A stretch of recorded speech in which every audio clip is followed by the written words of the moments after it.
Hello, dear friends. Welcome to Tech Sanjeevani. This is Shekhar Kulshrestha before you. जैसा कि आपको पता है, मैं लगातार कंप्यूटर सीपीसीटी एग्ज़ाम के लिए प्रैक्टिस सेट वीडियो डाल रहा हूँ। इससे पहले एक वीडियो मैंने अपलोड किया था यहाँ पर। आज ये उसी सीरीज़ का सेकंड वीडियो है, प्रैक्टिस सेट, जो इसमें मैं इम्पोर्टेंट सीपीसीटी एग्ज़ाम के लिए 30 क्वेश्चंस आज मैं आपको यहाँ पे बताने वाला हूँ, नए 30 क्वेश्चन। इससे पहले भी एक वीडियो डाला है जिसकी लिंक आपको डिस्क्रिप्शन बॉक्स में मिल जाएगी, आप उसको भी देख लेना। आगे भी इस चैनल पर मैं इसी तरह के सीपीसीटी प्रिपरेशन से संबंधित वीडियो डालता रहूँगा, तो आप इस चैनल को सब्सक्राइब कर लें, अपने दोस्तों के साथ शेयर करें इसको, जिससे ज़्यादा से ज़्यादा लोगों का फ़ायदा हो सके। आपका अगर कुछ सजेशंस हो, कुछ अगर आपको इसमें ऐसा लगता हो कि नया कुछ विशेष टॉपिक पर आपको कुछ सीखना है, तो आप भी वो भी मेरे को कमेंट बॉक्स में कमेंट कर सकते हैं। तो मैं वीडियो स्टार्ट करता हूँ। इसमें हमारा पहला क्वेश्चन है, which generations computer used electronic components like vacuum tube. यानी कि कंप्यूटर की किस पीढ़ी में electronic component vacuum tube electronic component का यूज़ होता है। तो देखो, वैक्यूम ट्यूब का उपयोग कंप्यूटर की किस जनरेशन में होता है, तो ये तो आपका फर्स्ट जनरेशन इसका आंसर होगा। आसान सा क्वेश्चन है, कोई बहुत ज़्यादा टफ क्वेश्चन नहीं है ये, तो फर्स्ट जनरेशन इसका आंसर है। नेक्स्ट क्वेश्चन है आपका अगला, in M S Excel when does the N A error occur. N A error का मतलब क्या होता है आपका, नॉट अवेलेबल। एन ए का मतलब होता है यहाँ पर आपका नॉट अवेलेबल। तो एम एस एक्सेल 2019 में एन ए एरर कब आता है आपका, ऑप्शंस दिए हुए, when M S Excel does not recognize the next specified in a formula। तो ये text specified in a formula, ये तो नहीं होगा आपका, पहला ऑप्शन नहीं है इसमें। दूसरा, when a value is not available to a functions or formula, तो यही वाला इसका आंसर बनेगा आपका सेकंड नंबर का आपका, ठीक है। बी नंबर का आंसर है when a value is not available to a function and formula, तो बी नंबर का आंसर है। यहाँ पे जो तीसरा वाला जो क्वेश्चन है आपका, तीसरा वाला जो ऑप्शन है, when an invalid cell is referred, इसमें आपका एक एरर आती है, कौन सी वाली, हैज़ आर ई एफ करके आती है आपका, ये एरर आती है इसमें। अगर रेफरेंस गलत है तो हैज़ आई एफ करके एरर आती है। यहाँ पर नॉट अवेलेबल है, तो बी नंबर का इसका आंसर बनेगा। अगला question, what is the combinations of key used to display or hide non-printing characters in OpenOffice Writer। OpenOffice Writer के अंदर ऐसे कैरेक्टर्स को जो है किस तरीके से शो या हाइड किया जा सकता है जो नॉन प्रिंटेबल फॉर्मेट के होते हैं। तो यहाँ पे आपका शॉर्टकट की पूछी गई है आपसे, इसका आंसर बनेगा फोर्थ नंबर का, यानी कि control plus F10। Control plus F10 का यूज यहाँ पर होता है। नेक्स्ट, अच्छा, ये ओपन ऑफिस राइटर जो है ये है क्या, थोड़ा सा मैं इसको डिस्क्राइब कर दूं। ओपन ऑफिस राइटर जो है ये एम एस वर्ड की तरह से होता है। जैसे एम एस वर्ड होता है एक डॉक्यूमेंटेशन के लिए उपयोग में आने वाला सॉफ्टवेयर, उसी तरीके से राइटर का उपयोग भी डॉक्यूमेंटेशन के लिए ही किया जाता है एम एस वर्ड की तरह से। तो ये आपका एक फ्री लाइनेक्स ऑपरेटिंग सिस्टम पर काम करने वाला सॉफ्टवेयर है। नेक्स्ट क्वेश्चन है आपका, विच of the following best describe the type of language used by HTML।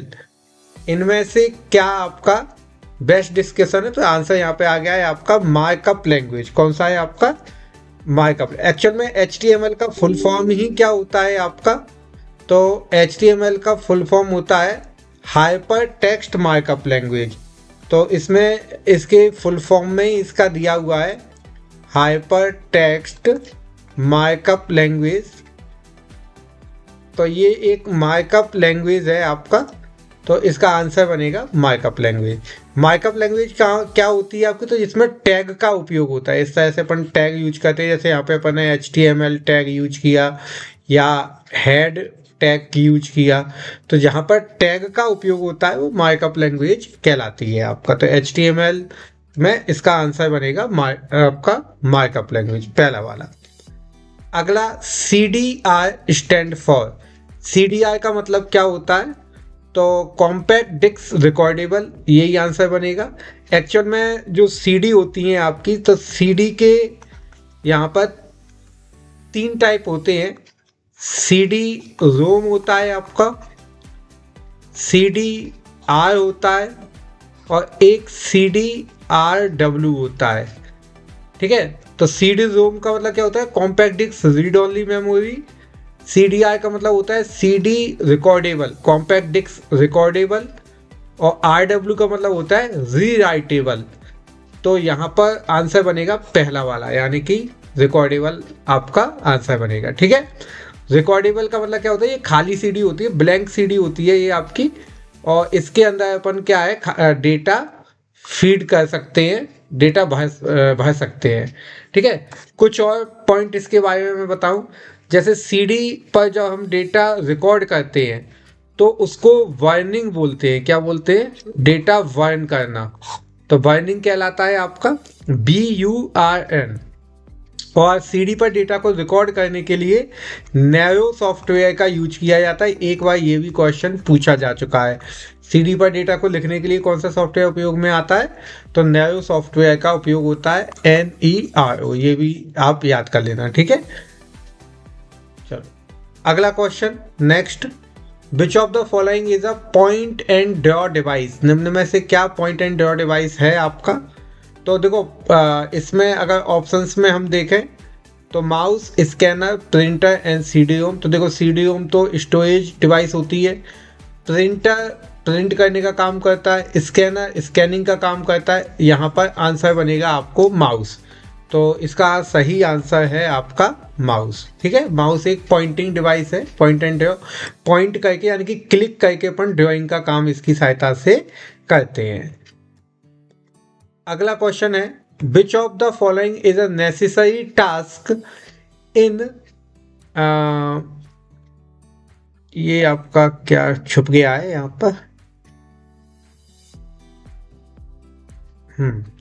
In delivering a professional and consistent software installation experience. तो क्या इसमें से नेसेसरी टास्क है? मतलब एक सॉफ्टवेयर इंस्टॉलेशन को जो है अच्छा बनाने के लिए क्या उसमें करना चाहिए? तो इसका आपका पहला वाला आंसर बनेगा development of software installer into development methodology. ठीक है, ये सॉफ्टवेयर डेवलपमेंट से ये क्वेश्चन है आपका, थोड़ा सा अलग से है क्वेश्चन। ठीक है, तो फर्स्ट वाला इसका आंसर बनेगा।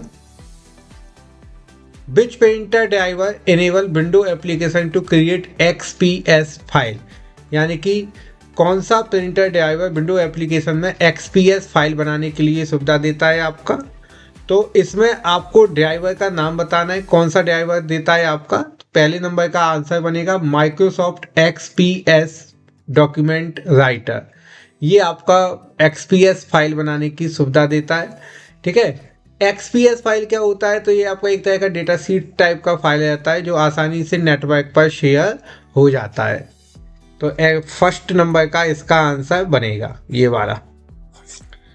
अगला आपका क्वेश्चन है 9th number, which of the following is not correct biometric sensor device category? इनमें से कौन सा बायोमेट्रिक सेंसरिंग के लिए सही डिवाइस नहीं है या डिवाइस कैटेगरी नहीं है? तो देखो, ऑल्फैक्टरी बायोमेट्रिक ये तो होता है आपका, ये आंसर सही है। ये क्या होता है आपका? ये गंध सूचक यानी स्मेल को पहचान करके आपका पहचानने का काम करता है ये बायोमेट्रिक डिवाइस जो है आपका। DNA बायोमेट्रिक डिवाइस, ये DNA को चेक करने का, DNA को मैच करने का काम करता है। ये गंध को यानी कि स्मेल को, ये आपका DNA को। ऑडिटरी बायोमेट्रिक ये वाला आपका साउंड को पहचान करके उसको मैच करने का काम करता है, यानी कि आवाज़ को पहचान करके मैच करता है। तो ये तीनों होते हैं। बायोटेक्निकल बायोमेट्रिक ऐसा कुछ भी नहीं होता है। तो इसका आंसर बनेगा चौथे नंबर का आपका बायोटेक्निकल बायोमेट्रिक। ये पूछा गया है कि कौन सा नहीं है, तो कौन सा नहीं है आपका? बायोटेक्निकल बायोमेट्रिक डिवाइस नहीं होता है आपका। 4th नंबर का इसका आंसर बनने वाला है। ठीक है, ये मैंने बता दिया, इनका कभी अगर आगे भी आए तो आप याद रखना। पहला वाला किसके लिए आता है आपका, गंध के लिए, यानी कि स्मेल पहचानता है। दूसरा वाला डीएनए, ये तो नाम से ही पता चल रहा है आपका, ऑडिटरी, आवाज को पहचानता है। IANA allocate and maintain unique code and numbering system that are used in the technical standard protocol that drive the internet. What is the full form of IANA? यहाँ पर आपको IANA का फुल फॉर्म पूछा गया। IANA क्या होता है आपका, ये जो है आपका टेक्निकल एड्रेस, यानी कि किसी भी प्रोटोकॉल को एक यूनिक कोड असाइन करता है आपका, ठीक है, जिससे कि इंटरनेट पर प्रोटोकॉल ट्रांसमिट होते हैं, आते जाते हैं। तो ये इसका फुल फॉर्म क्या होता है IANA का आपका, तो इंटरनेट एलोकेट नंबर अथॉरिटी। ये इसका आपका इंटरनेट असाइंड नंबर अथॉरिटी, ये जो है आपका चौथे नंबर का इसका आंसर बनेगा। ठीक है, तो ये असाइन करने का काम करता है, चौथा नंबर इसका आंसर बनेगा, इंटरनेट असाइंड नंबर अथॉरिटी। दूसरा इंटरनेट असाइंड नॉमिनल अथॉरिटी, ये भी नहीं है नंबर अथॉरिटी, चौथे नंबर का आंसर इसका है। फिर है आपका 11वें नंबर का question, which of the following process involve transferring data between data storage system, data format and application. यानी कि निम्न में से किस प्रोसेस का उपयोग data storage system, data format और एप्लीकेशन के बीच डेटा ट्रांसमिशन के लिए किया जाता है। तो इसमें data immigration, data migration, content migration और डेटा इंटीग्रेशन। तो यहाँ पे आपका आएगा डेटा माइग्रेशन, सेकंड नंबर का इसका आंसर बनेगा।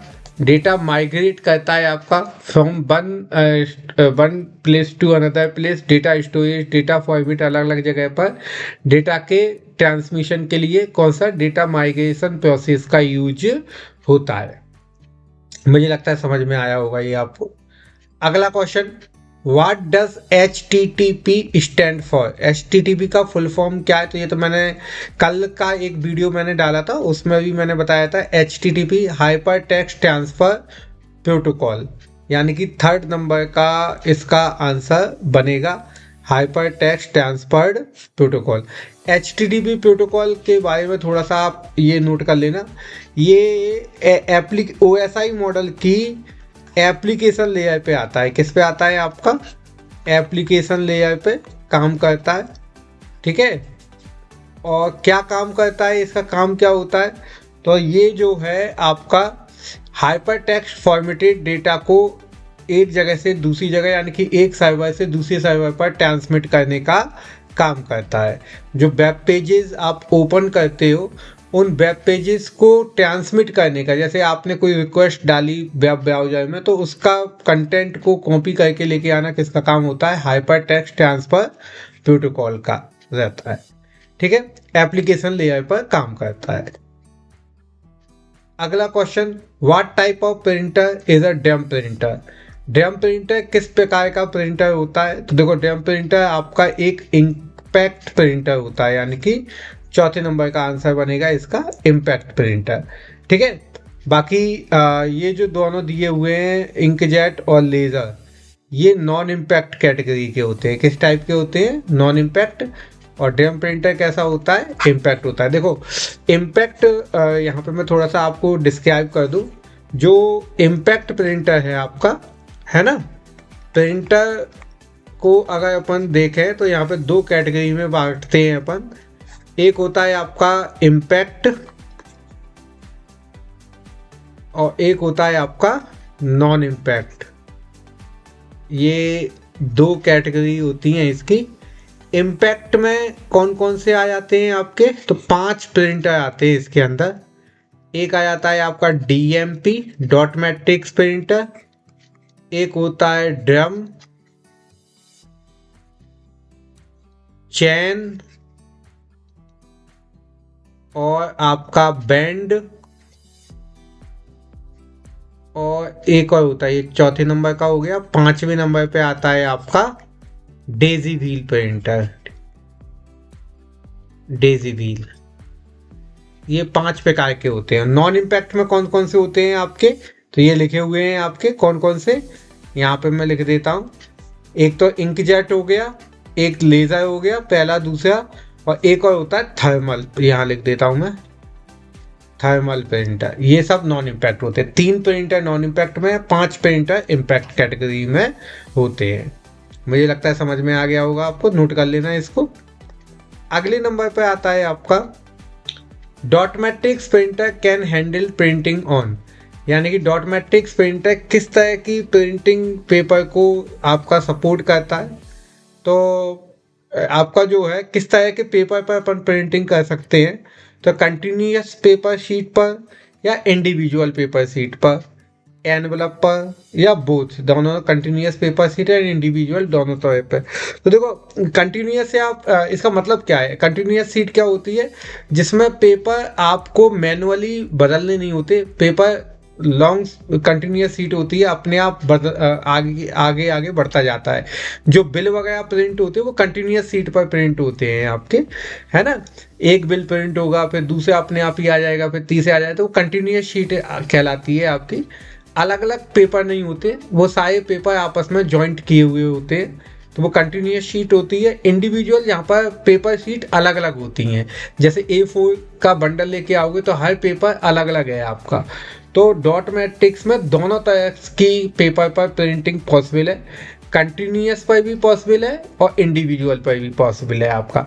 जबकि लेज़र के अंदर या इंकजेट के अंदर केवल इंडिविजुअल पेपर पर प्रिंटिंग पॉसिबल होती है, कंटिन्यूअस पर नहीं होती है। तो डॉट मैट्रिक्स पर कंटिन्यूअस पर भी हो सकती है आपका। तो इसका आंसर बनेगा तीसरे नंबर का, both continuous paper sheet and individual paper sheet. 15th number का क्वेश्चन है, with reference to type of ROM, the letter P stand for in EPROM, यानी कि EPROM के अंदर P का मतलब क्या है आपका, ये पूछा गया है आपका। तो EPROM का मतलब आपका P का मतलब होता है प्रोग्रामेबल। क्या रहता है आपका यहाँ पर, प्रोग्रामेबल। देखो EPROM, तो देखो यहाँ पर रोम का मतलब तो क्या होता है, रीड ओनली मेमोरी, ये तो पता ही है। ई का मतलब होता है रेजेबल प्रोग्रामेबल मेमोरी रोम। ये ईपीरोम जो है आपका, ये भी 2 प्रकार की होती है, ठीक है। यानी कि ईपीरोम कितने प्रकार की रहती है, 2 प्रकार की है। यहाँ पर ऐसे लिख लेना आप, कौन कौन से 2 प्रकार हैं आपका। तो एक होती है आपकी EEPROM, EEPROM है आपका, और एक है UVEPROM। ये 2 प्रकार की आती है, EPROM के 2 टाइप हैं आपके, ठीक है। तो चलो अपन इसको आगे देखते हैं। नेक्स्ट प्रोग्रामेबल आंसर है, in MS PowerPoint 2019, which of the following display a snapshot of each slide? निम्न में से क्या MS PowerPoint 2019 में हर स्लाइड का स्नैपशॉट दिखाता है?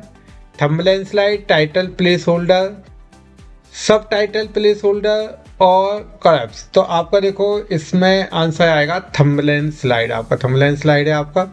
हर स्लाइड का क्या दिखाता है, एक लेआउट है ये आपका, और इसमें हर स्लाइड का आपका थंबनेल दिखाई देता है या एक छोटी सी इमेज बन करके आपको आती है। नेक्स्ट क्वेश्चन है, फिर से पावर पॉइंट का क्वेश्चन है। देखो इस वाले सेट में पावर पॉइंट के एक्सेल के क्वेश्चन काफ़ी हैं आपको, है ना। तो अगला क्वेश्चन है आपका, इन MS PowerPoint 2019 which of the following is the main editing view used to write and design the presentation? यानी कि MS PowerPoint में किस व्यू का उपयोग आपका प्रेजेंटेशन को एडिट करने और लिखने के लिए किया जाता है? बेस्ट व्यू कौन सा है आपका? तो देखो ये इसमें रीडिंग व्यू केवल पढ़ने के लिए होता है आपका, ये ओनली फॉर रीड है आपका, जैसे नाम से ही पता चल रहा है आपका ओनली रीड कर सकते हैं अपन। स्लाइड शो व्यू, यहाँ पर स्लाइड शो होता है आपका, F5 करके आप शो करते हो, यानी कि फुल मोड में डिस्प्ले करते हैं। स्लाइड सॉर्टर व्यू, इसमें सारी स्लाइड्स के छोटे छोटे थंबनेल आ जाते हैं बन के, जिन पर अपन एडिट नहीं कर सकते कुछ भी। ठीक है, ये तीनों वाले जो व्यू हैं ऊपर वाले, इन तीनों में एडिटिंग नहीं हो सकती है आपकी, एडिटिंग केवल होगी नॉर्मल व्यू में। तो आंसर बनेगा इसका नॉर्मल व्यू। ठीक है, आया समझ में? 5 व्यू होते हैं टोटल आपके MS पावर पॉइंट में, टोटल 5 व्यूज हैं। अगले नंबर पर है which of the following is not a valid option on master view group for view tab in MS power point 2019। यानी कि पावर पॉइंट 2019 में मास्टर व्यू जो ग्रुप होता है उसमें वैलिड ऑप्शन कौन सा नहीं है आपका। ठीक है, 4 ऑप्शन दिए हैं, slide master, handout master, layout master और नोट मास्टर। अब आपको देखो, अगर आपने पावर पॉइंट पढ़ा हुआ है तो व्यू टैब के अंदर जो सेकंड सेक्शन होता है मास्टर व्यू करके आता है आपका ग्रुप, उसमें 3 ही कमांड मिलती हैं आपको। एक तो स्लाइड मास्टर मिलती है, हैंडआउट मास्टर मिलती है और नोट मास्टर मिलती है। लेआउट मास्टर उसमें कोई ऑप्शन नहीं होता है, तो इसका आंसर बनेगा लेआउट मास्टर आपका। ठीक है, समझ में आया ये? अगले नंबर पे देखते हैं the first part of the email address is. Email address का पहला पार्ट क्या कहलाता है? तो देखो, कोई भी ईमेल एड्रेस है उसके 2 भाग होते हैं आपके। पहला पार्ट, फिर उसको सेपरेट किया जाता है @ साइन से। तो ये वाला जो पार्ट है ये यूजर नेम कहलाता है। पहला पार्ट क्या कहलाता है? User name. और दूसरा पार्ट कहलाता है डोमेन नेम आपको। और बीच में सेपरेटर के रूप में अपन किसका यूज करते हैं? @ साइन का उपयोग करते हैं। ठीक है, तो ये अपने को ध्यान में रखना है।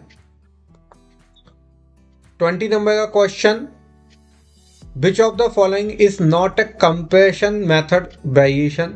निम्न में से क्या कंप्रेशन मेथड वेरिएशन नहीं है आपका? ये जिप फाइल कंप्रेशन मेथड के लिए कंप्रेस्ड करने के लिए उपयोग में आती है, और इसमें मी टू जिप ये कोई नहीं होता है आपका, ये मतलब ये इनवैलिड है। बाकी ये तीनों मेथड होते हैं आपके, और ये तीसरे नंबर का नहीं होता है इसमें, ये अपने को ध्यान में रखना है। What is IEEE standard for wifi? Wifi के लिए IEEE स्टैंडर्ड क्या होता है आपका? तो देखो, IEEE स्टैंडर्ड होता क्या है आपका? तो IEEE स्टैंडर्ड हर तरह के प्रोटोकॉल और डेटा ट्रांसमिशन मेथड्स के लिए एक स्टैंडर्ड मेथड बनाया गया है आपका। IEEE स्टैंडर्ड बोलते हैं इसका। तो वाईफाई के लिए आता है IEEE 802.11, ये वाला आपका रहता है तीसरे नंबर का। ठीक है, IEEE 802.11 आपका वाईफाई के लिए। वाईफाई का फुल फॉर्म क्या रहता है? Wireless fidelity. ठीक है, वायरलेस फिडिलिटी है ये आपका वाईफाई। 22 नंबर का question, when an email is sent it goes to the belonging to the company that issue the email address. जब आप कोई मेल भेजते हो तो वह मेल सबसे पहले कहाँ जाता है आपका? ठीक है, तो जैसे ही आप मेल भेजते हो तो वो मेल सर्वर पे जाता है। कहाँ पे जाता है आपका? मेल सर्वर पर, और वहाँ से फिर आगे की ओर आपका ट्रांसमिट किया जाता है। तो मेल सर्वर किस कंपनी के मेल सर्वर पर? जिस कंपनी का वो मेल होगा। जैसे आपका मेल आईडी मान लो जीमेल का है, तो जीमेल के सर्वर पर जाएगा। पहले आप जो भी मेल सेंड करोगे जीमेल के सर्वर से फिर उसको आगे की ओर भेजा जाता है। तो मेल सर्वर इसका आंसर बनेगा। With respect two processor design CISC stand for. यानी कि प्रोसेसर डिज़ाइन के संबंध में CISC का फुल फॉर्म क्या होता है आपका? तो इसका आंसर चौथे नंबर का है कॉम्प्लेक्स इंस्ट्रक्शन सेट कंप्यूटर। देखो, कई 2-3 शायद आपके फुल फॉर्म आ गए हैं इस इन क्वेश्चन सेट में आपका, तो इस फुल फॉर्म भी अपने को याद करने हैं।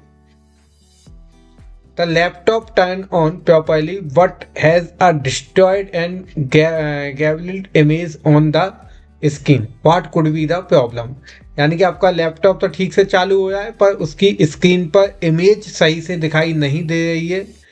इसका क्या कारण हो सकता है? क्या समस्या हो सकती है? Problem with graphics card, problem with Ethernet card, problem with sound card और प्रॉब्लम विथ माइक्रो कार्ड। तो देखो, ईथरनेट कार्ड होगा नहीं आपका, क्योंकि ये नेटवर्क कनेक्टिविटी के लिए होता है। साउंड कार्ड आवाज़ के लिए होता है। माइक्रो कार्ड जैसा कुछ होता नहीं है आपका। तो आंसर बनेगा problem with graphics card. Display के लिए किसका यूज किया जाता है? ग्राफिक्स कार्ड का। तो आंसर बनेगा प्रॉब्लम विथ ग्राफिक्स कार्ड। ठीक है, ये हो गया आपको। अगला question, the value of MS PowerPoint MS Excel expressions product 8 थी जो प्रोडक्ट फंक्शन है उसमें 8 थी दिया हुआ है आपका, इसका आंसर क्या होगा ये पूछा गया है आपसे। ठीक है, तो प्रोडक्ट फंक्शन क्या काम करता है आपका, प्रोडक्ट फंक्शन प्रोडक्ट करने का काम करता है, यानी कि मल्टीप्लाई करने का काम करता है, यानी कि ये क्या कहेगा 8 इंटू 3, आंसर बनेगा 24 आपका। क्या बनेगा 24, देखो तो 24 आंसर है सेकंड नंबर का आपका। ठीक है, तो प्रोडक्ट फंक्शन समझ में आया होगा आपको, क्या काम करता है, मल्टीप्लाई करने का काम करता है। 26 is a file format for Perl script. Perl script के लिए क्या फाइल फॉर्मेट होता है आपका, तो पर्ल स्क्रिप्ट के लिए PL रहता है आपका पहले नंबर का। पर्ल क्या है, एक प्रोग्रामिंग भाषा है, स्क्रिप्टिंग लैंग्वेज है। स्क्रिप्टिंग लैंग्वेज में कई नाम आ जाते हैं आपके, जैसे एक तो पर्ल ही है आपका, ठीक है, एक PHP है आपका, एक C# है आपका, है ना, एक जावा स्क्रिप्ट है, एक VB स्क्रिप्ट है। ये सब स्क्रिप्टिंग लैंग्वेज है आपकी। स्क्रिप्टिंग लैंग्वेज होती क्या है, जो कि वेब पेज के साथ में उपयोग में लाई जाती है, यानी कि HTML के साथ में मिलकर के काम करती हैं, वेब पेज बनाने के लिए उपयोग में लाई जाती हैं। ये इंडिविजुअली रन नहीं होती हैं, इनको अपन केवल HTML के साथ में बिल्टअप करके ही यूज कर सकते हैं, तो ये स्क्रिप्टिंग लैंग्वेज कहलाती हैं। नेक्स्ट क्वेश्चन है, which of the following is a free web based word processor offered by Google as a part of its complete office suite. यानी कि गूगल कंपनी के द्वारा उपलब्ध करवाया गया free web based word processor कौन सा है, ये इन्होंने पूछा है आपका।